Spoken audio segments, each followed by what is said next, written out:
I've been sitting here for like 10 minutes trying to make a video, and this airplane's being an asshole. Anyways, Uncle Jay here. Out for a morning hike. I forgot my coffee. I'm in a great mood.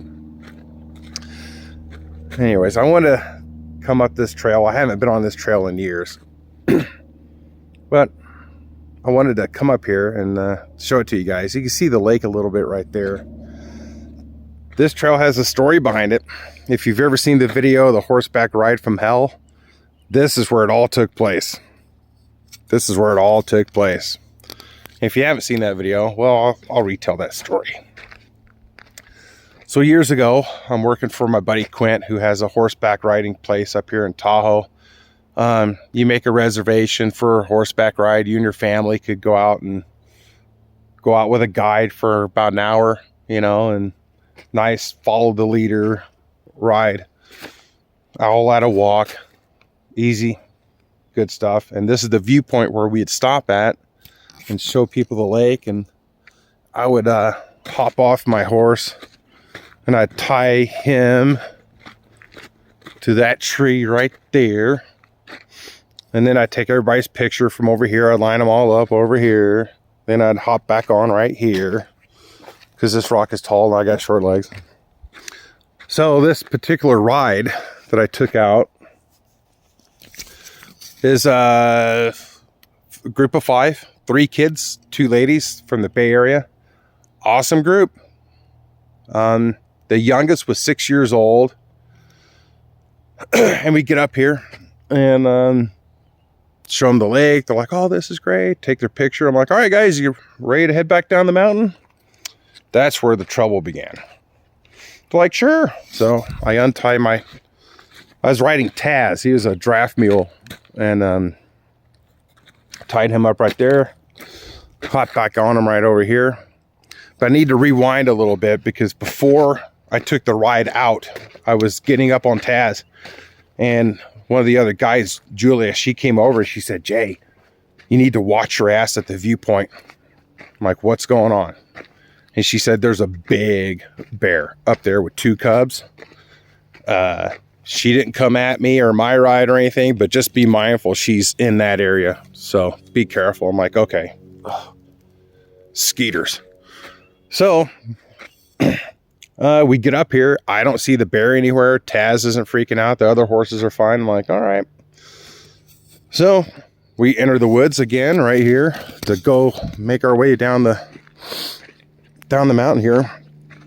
And right around here is when I heard one of the kids say, the 6-year-old, she says, I don't feel very good. And I'm probably, I know where I was. I was right here. And I turned around and that little kid was as white as a sheet. So I tied Taz up right here. I hop off and I come over here where she was, right here. And I'm on the ground and I look up at her. I'm like, honey, are you okay? And she goes, and she just ralphs all over me, puked all over my face. The women are screaming and yelling, and it's chaos. And the horses aren't spooking. They're being awesome. They're just standing there. And this little 6-year-old girl that just threw up on me, she's riding this old draft horse named Tennessee. And I reach up and I grab her and I set her down in this bush right here, right next to this manzanita bush. Let me fix that. Okay. I sit her down right here in the shade and I handed her a bottle of water and I said, just take little sips, honey. And then right behind her, one of the other horses, was another kid. And that kid said, I don't feel good either. And I'm like, okay, you're getting off. So I take that kid off, put that horse right here in this bush, hand that kid a bottle of water. And at this point, I had to tell the women, like, stop being hysterical. Everything's going to be fine. I don't want you guys spooking the horses or anything. Not saying that it's going to happen, but horses aren't used to people screaming and kids throwing up all over the place. That's probably a first for them, because it's most definitely a first for me. So I'm covered in kid puke. And then the third kid's like, I don't feel good either. And I'm like, stop. And I hand that kid a bottle of water and I said, just sit there, just sip the water. Then, and I don't know what's going on. I'm getting puked on and it's just out of nowhere. And I don't have cell service up here. Nobody does. But for some reason, I had like one bar and I call down to the office. And I'm dropping my freaking bullet. And I called down and I said, look, I got a situation up here at the viewpoint. I need somebody to come up here and help me. So one of the other guides came up here.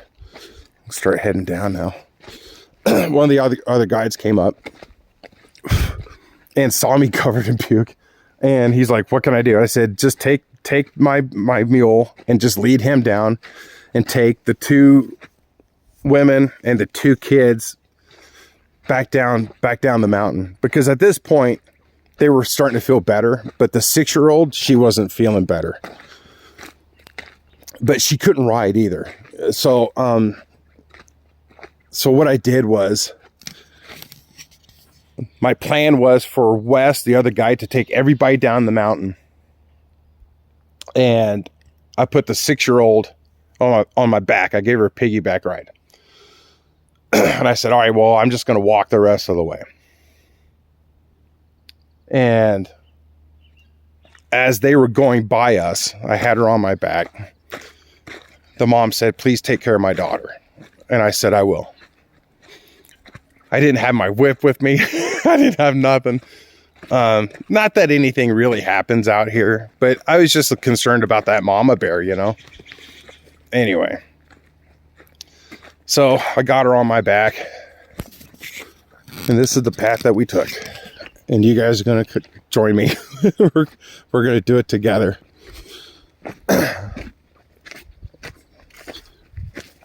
Nice trail, huh? So I got the 6-year-old on my back and she's like softly crying. And I'm telling her, I'm like, honey, you're fine. These things happen. Meanwhile, I still have no idea what caused all this, because everybody was fine up until the viewpoint. You know, it was just crazy to me. So as I'm walking down this trail through the woods with a 6-year-old on my back, I'm still worried about this mama bear. So I would do this like every like 50 feet or something. I just kind of check behind me, make sure things are cool. Oh, there's also a coyote den right in this area too, and they were all over the place. So this is the trail I took when I had a 6-year-old on my back crying, covered in puke.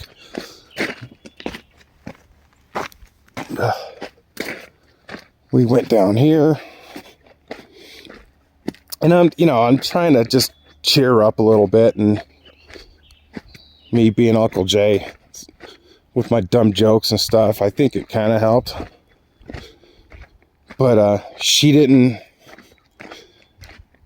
was upset, but she wasn't like, inconsolable or whatever.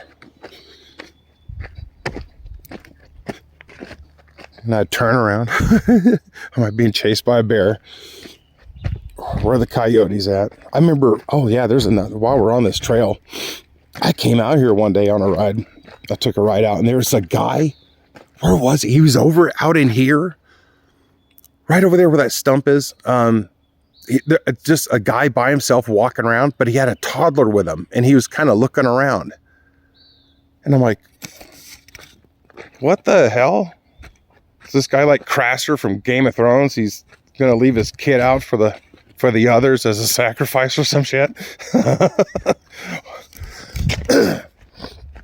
That was pretty creepy. There's a tree over here that I like a lot that I want to show you guys. I named it Needle because it got struck by lightning and it burned out from the inside. Now it looks like a giant needle.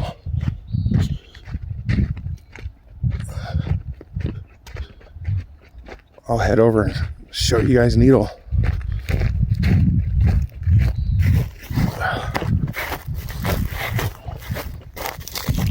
Sorry.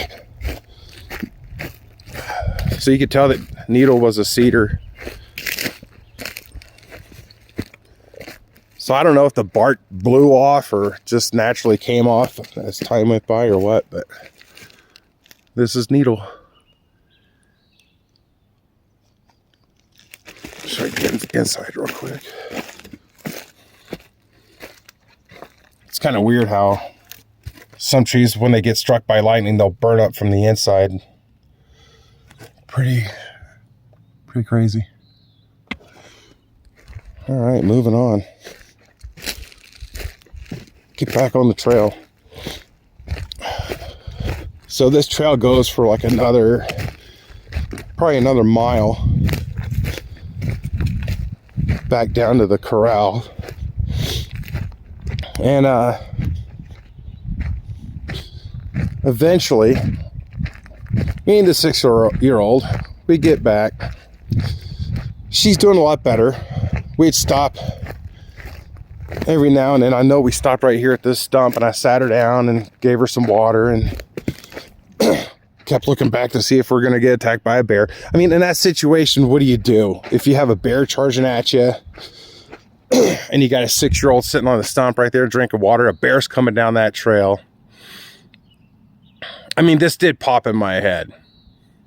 Like, do I just like book it down the trail with her and see how far we get? Or do I throw the kid at the bear and make a run for it myself?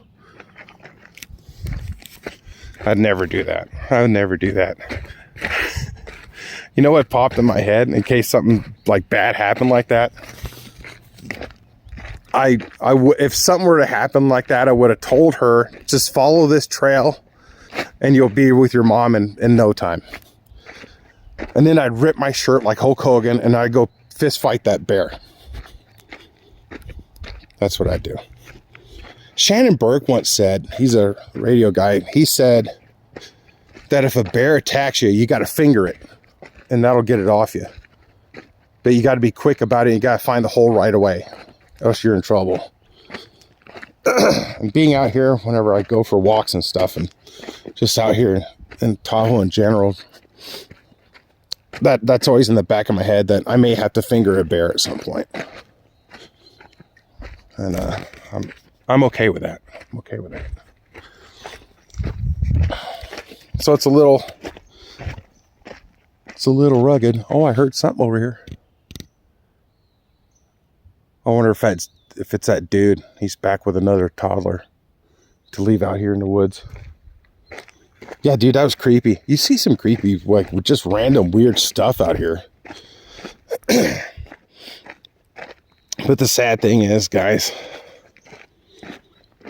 this whole area in here, there's like more campsites now and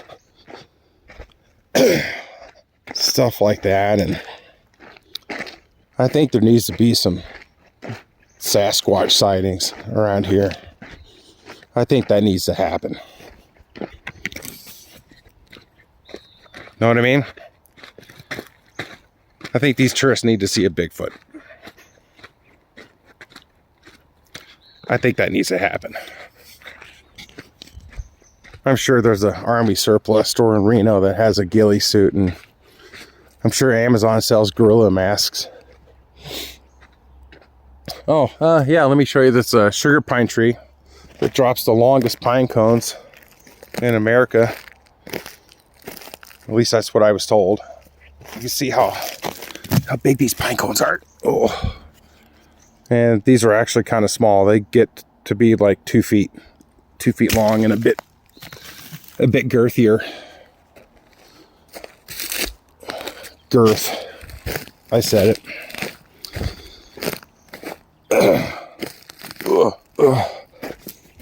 Back on the trail.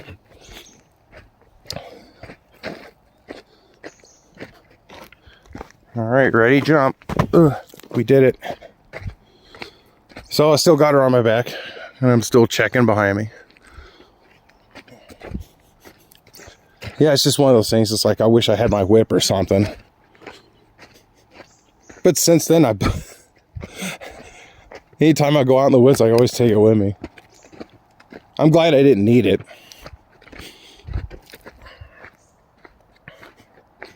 Yeah, but there's all the campsites now.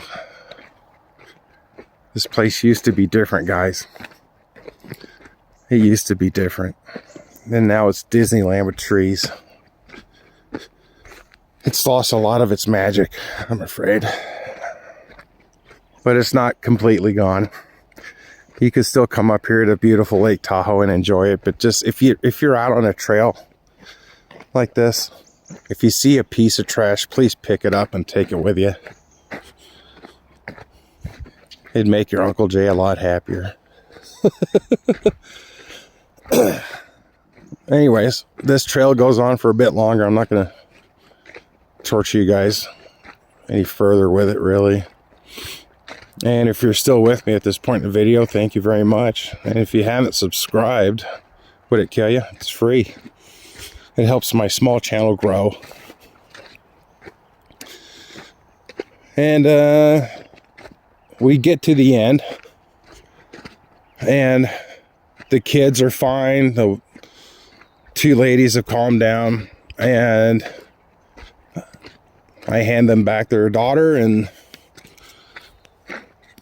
they were very, very happy that we made it back in one piece and we didn't get gobbled up by a bear that I didn't have to fight or finger. And I was like, what happened up there? What happened? They had breakfast before they came over here, and it tasted a bit off. It was food poisoning. So the kids got sick, but the two moms, they didn't. So it was food poisoning. So what did I do? I went inside, hopped in the shower, changed my clothes, came back out, cleaned my saddle, and took out the next ride. Anyways, high fives and boners. Here's a little bit of Lake Tahoe for you. I hope you enjoyed it. Hope you liked the story. There you go. I'll end it on this note. This is nice. See you.